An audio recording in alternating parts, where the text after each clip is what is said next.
Hello बच्चों, welcome to our channel. आज के इस वीडियो लेक्चर में हम डिस्कस करने वाले हैं respiration in human beings part 5। इससे पहले हम ऑलरेडी पढ़ चुके हैं पार्ट 4 में regarding aerobic and anaerobic respiration. तो अब इससे पहले कि हम रेस्पिरेशन स्टार्ट करें तो एक बार समझ लेते हैं कि रेस्पिरेशन के अंदर what do you mean by actually respiration. क्योंकि एरोबिक में भी मैंने आपको समझाया है रेस्पिरेशन मतलब breaking down of food substance. Respiration is breaking down of food substance. तो यूजुअली ये जो रेस्पिरेशन है ये 2 लेवल पे होता है। कितने लेवल पे होता है? 2 लेवल, जिसमें हम बोल सकते हैं एक है एक्सटर्नल लेवल और एक है इंटरनल लेवल पे। अब इंटरनल लेवल की जो हम बात कर रहे हैं बच्चों, यहाँ पे हम बात कर रहे हैं मेनली सेल्यूलर रेस्पिरेशन की। सेल्यूलर रेस्पिरेशन याद करो, हमने ऑलरेडी पार्ट 4 में पढ़ लिया है। क्लियर? और ये जो एक्सटर्नल रेस्पिरेशन है ना, इसे ही हम बोलते हैं ब्रीदिंग। क्या बोलते हैं? ब्रीदिंग। तो ये ब्रीदिंग आगे जाके और क्लासीफाई होगा इनटू 2 कैटेगरीज। मतलब अगर अब मुझे ब्रीदिंग के बारे में पढ़ना है तो ब्रीदिंग क्या है? ब्रीदिंग आगे फर्दर डिवाइड होता है इनटू 2 कैटेगरीज, जिसमें हम करते हैं एक इन्हेलेशन ऑफ O2 और एक हम करते हैं एक्सहेलेशन ऑफ CO2। ऑल्टरनेटिवली ये दोनों प्रोसेस को जो हम करेंगे इसे हम बोलते हैं ब्रीदिंग। इसी के बारे में अभी हमें पढ़ना है। तो ये पढ़े उससे पहले एक बार हम लोग हमारा रेस्पिरेटरी पाथवे देख लेते हैं। हमारा रेस्पिरेटरी पाथवे शुरू होता है फ्रॉम नेज़ल कैविटी मतलब नोज़। आपका नोज़ जो है वहाँ पे एंटीरियर एंड पे मतलब इधर एक्सटर्नल नेर्व्स प्रेजेंट है, जिसको हम एक्सटर्नल नोस्ट्रल्स भी बोलते हैं। वो आगे ओपन होगा जिसको हम बोलते हैं नेज़ल कैविटी, और ये नेज़ल कैविटी आगे जाएगा फ्रॉम फेरिंग्स। फेरिंग्स से वो जाएगा to larynx. Larynx which is a voice box. उसके बाद वो जब आगे लीड करता है तो उसे हम बोलेंगे ट्रैकिया।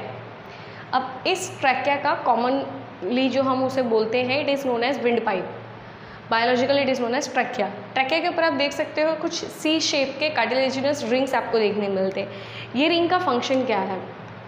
तो बच्चों अगर मैं आपको एक एग्जांपल दूँ, जैसे कि आप समझो कोकोनट वाटर पी रहे हो, उसमें आपके पास एक स्ट्रॉ है। वो स्ट्रॉ से जब आप पूरा कोकोनट वाटर सक कर लिए तो उसके बाद लास्ट में भी आप जब उस पर प्रेशर लगाते हो सक करने के लिए तो आपका स्ट्रॉ जो है ना वो अंदर से कोलैप्स हो जाता है, मतलब पिचक जाता है।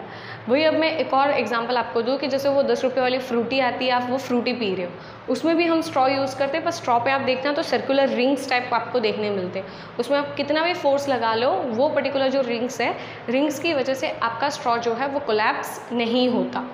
तो आई होप आपको समझ में आ रहा है कि कार्टिलेजिनस रिंग्स का फंक्शन क्या है, कि हमारे पर्टिकुलर इस ट्रैकिया को वो कोलैप्स होने नहीं देगा जब भी प्रेशर ज़्यादा जनरेट होगा तब। अब यही ट्रैकिया आगे जाके लीड होगा जिस पर्टिकुलर पार्ट को हम बोलते हैं दिस इज़ कॉल्ड ब्रोंकाई। हमारे पास पैर ऑफ लंग्स है हमारे चेस्ट वाले रीजन में, जिसको थोरैसिक रीजन बोलते हैं। वहाँ पे 2 लंग्स हैं। तो ये ट्रैकिया जैसे ही लंग्स में जाएगा वो 2 पार्ट में डिवाइड हो जाएगा, जिसको हम बोलते हैं ब्रोंकाई। क्या बोलते हैं हम? ब्रोंकाई। यही ब्रोंकाई आगे जाके टर्मिनेट हो रहा है इनटू 2 पार्ट्स, जिसको हम बोलते हैं ब्रोंक्यूल्स। ये ब्रोंक्यूल्स बहुत ज़्यादा डिवाइड होता रहता है। अगर पहली बार डिवाइड हुआ तो उसे बोलेंगे प्राइमरी ब्रोंक्यूल्स, दूसरी बार डिवाइड हुआ तो उसे बोलेंगे सेकेंडरी, ऐसे उसे नेम दे सकते हैं। ऐसे डिवाइड होते होते होते होते वो लास्ट में क्या करेगा, एक सैक बनाएगा, मतलब गुच्छा टाइप क्लस्टर, जिसको हम बोलते हैं एल्व्यूलर सैक। ये एल्व्यूलर सैक को अगर हमने जूम करके देखा तो ये हमें कुछ इस तरीके से दिखेगा। आप देख सकते हो कि यहाँ पे इसके पास ये कर्व शेप है। वो इसीलिए है, जैसे हमने डाइजेस्टिव सिस्टम में देखा स्मॉल इंटेस्टाइन में विली सरफेस एरिया इंक्रीज़ करता है, सेम वैसे ही एल्वियोली भी सरफेस एरिया इंक्रीज़ करता है। तो ये तो हो गया हमारा respiratory pathway in terms of structure. तो स्ट्रक्चर में क्या है हमारे पास? सबसे पहले नोज, नेज़ल कैविटी, पास होगा from external nostrils to pharynx, larynx, फिर ट्रैकिया, आगे जाके लीड करेगा लंग्स के अंदर ब्रोंकाई। ब्रोंकाई आगे जाके टर्मिनेट होंगे इनटू ब्रोंक्यूल्स, और ब्रोंक्यूल्स आगे जाके टर्मिनेट होंगे इनटू एल्वियोलर सैक। क्लियर बच्चों यहाँ तक? श्योर। अब इससे पहले हम रेस्पिरेशन पढ़े, 2 चीज़ याद रखना कि हमारे अंदर जो ब्रीदिंग होता है वो मेनली 2 चीज़ों पे डिपेंड करता है। एक डिफ्यूजन प्रोसेस जिसको हम कॉन्सेंट्रेशन ग्रेडियंट बोलते हैं, और दूसरा प्रेशर। जैसे कि आपने यहाँ पे ये देख लिया है, ये हमारे लंग्स है। तो लंग्स के बाद यहाँ पे नीचे हमारे पास एक स्ट्रक्चर देखने मिलता है जिसको हम बोलेंगे डायफ्राम। क्या बोलेंगे इसे हम? डायफ्राम। अब एक्चुअली में क्या होता है बच्चों कि ये हमारा पर्टिकुलर जो लंग्स है वो प्रेजेंट होंगे inside the rib cage. Rib cage हड्डियाँ होती है, आप कभी इस पोर्शन को टच करके देखना तो आपको रियलाइज़ होगा और महसूस होगा। तो ये लंग्स बहुत ज़्यादा डेलिकेट ऑर्गन्स है, तो ये प्रोटेक्टेड होते हैं रिब केज के अंदर। तो रिब केज जहाँ पे एंड होता है, तो रिब केज के एंड में हमें कुछ ऐसा स्ट्रक्चर देखने मिलेगा जिसको हम बोलेंगे डायफ्राम। तो अब हम बात करते हैं प्रोसेस का। तो दो चीज़ जैसे कि मैंने आपको बोला, एक तो diffusion that is higher concentration to low concentration, और दूसरा है हमारा प्रेशर ग्रेडियंट। तो अब यहाँ पे क्या होगा, सबसे पहले आपका प्रोसेस हो रहा है इन्हेलेशन। क्या हो रहा है? इन्हेलेशन। तो इन्हेलेशन में अब क्या होगा, इन्हेलेशन में जो आपके पास डायफ्राम है वो डायफ्राम नीचे की ओर मूव करेगा। क्या करेगा? Moves down. ये डायफ्राम नीचे की ओर मूव करेगा। जैसे ही डायफ्राम नीचे मूव करेगा तो क्या होगा, रिब केज को स्पेस मिल जाएगी। स्पेस मिलने की वजह से यहाँ पे आपका रिब केज जो है वो एक्सपांड होगा। अब रिब केज के एक्सपांड होने की वजह से उसके अंदर क्या प्रेजेंट है हमारे पास? लंग्स। तो लंग्स भी क्या हो जाएंगे? एक्सपांड हो जाएंगे। लंग्स भी एक्सपांड होंगे। अब लंग्स के एक्सपांड होने की वजह से क्या होगा, तो आपका अंदर का जो स्पेस है दैट इज़ सरफेस एरिया वो इंक्रीज़ हो जाएगा। सरफेस एरिया इंक्रीज़ होने की वजह से क्या होगा, उधर जितना भी आपका एयर का प्रेशर है वो प्रेशर डिक्रीज़ हो जाएगा। क्या होगा?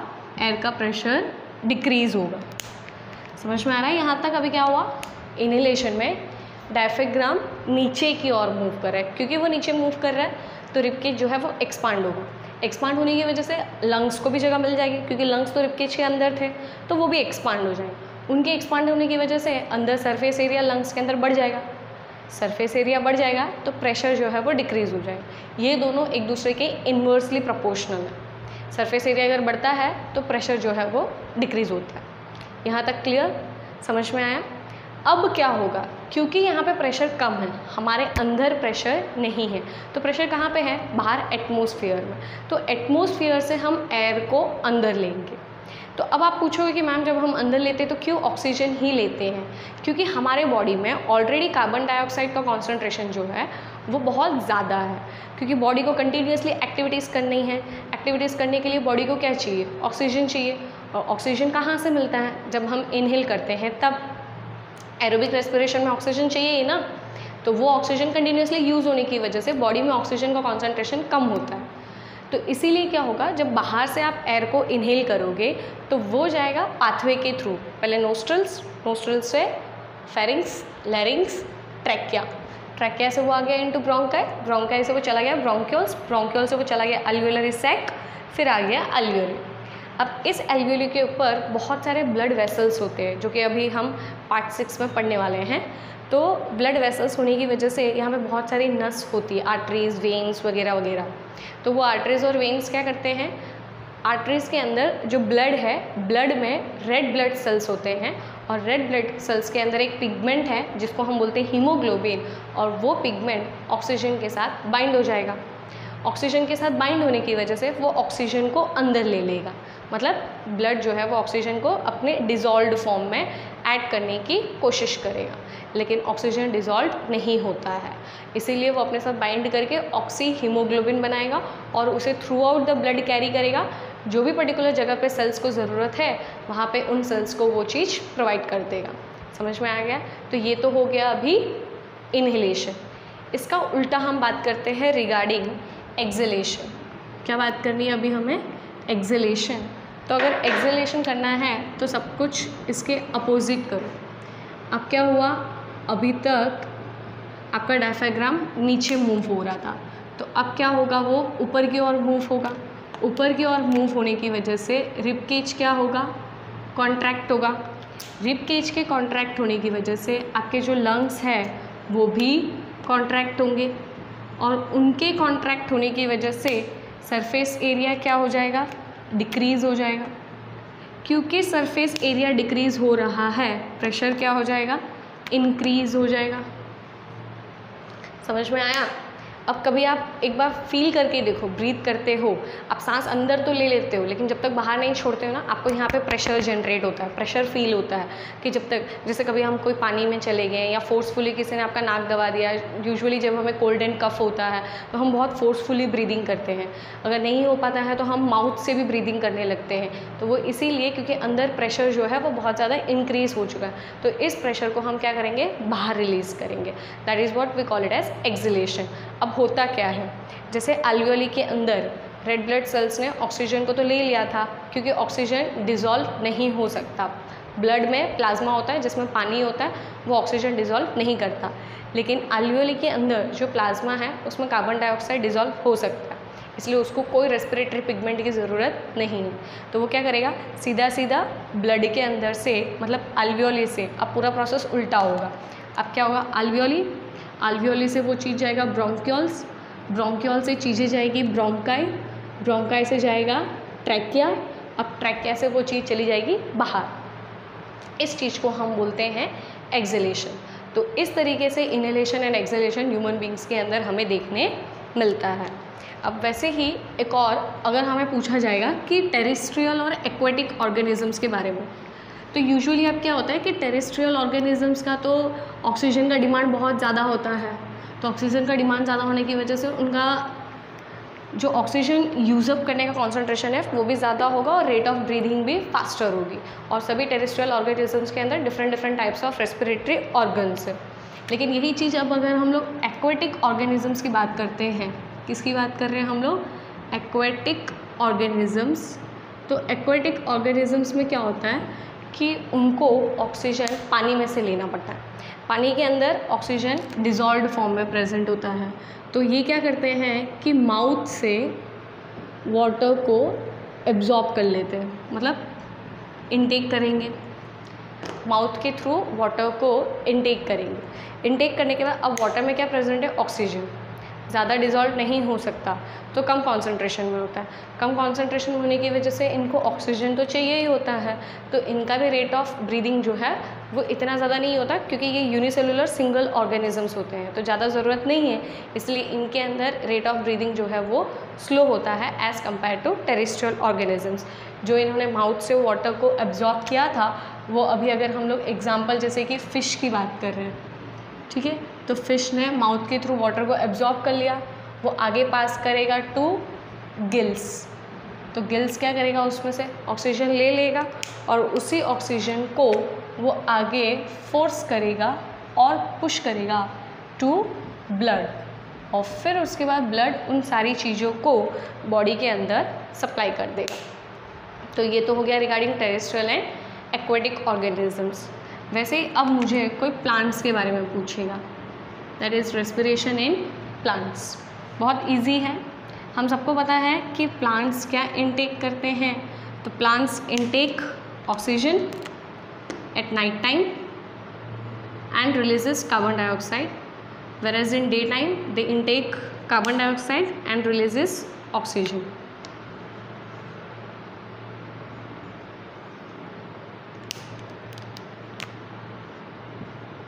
तो ये यहाँ पे हमें इंडिकेट कर रहा है कि this is respiration and this is photosynthesis, और ये अभी हम सिचुएशन बात कर रहे हैं ड्यूरिंग डे टाइम। तो अब डे टाइम में क्या होता है, सबसे पहले हम फोटोसिंथेसिस की बात करते हैं कि प्लांट सबसे ज़्यादा क्या इनटेक करते हैं during day time, they takes up carbon dioxide, photosynthesis होता है, फोटोसिंथेसिस होने की वजह से वो क्या रिलीज़ करते हैं, ऑक्सीजन। ये तो हो गया ड्यूरिंग डे टाइम फोटोसिंथेसिस की बात कर रहे हैं। अब रेस्पिरेशन में क्या होता है, रेस्पिरेशन मतलब ब्रेकिंग डाउन ऑफ फूड। इनके अंदर इतना ज़्यादा अमाउंट ऑफ एनर्जी नहीं मिलेगा क्योंकि ये मोटाइल नहीं है, मोटाइल मतलब हमारी तरह एक जगह से दूसरी जगह पर मूव करते नहीं हैं, तो इनके अंदर एरोबिक रेस्पिरेशन इतना फास्ट नहीं होगा, स्लो होगा।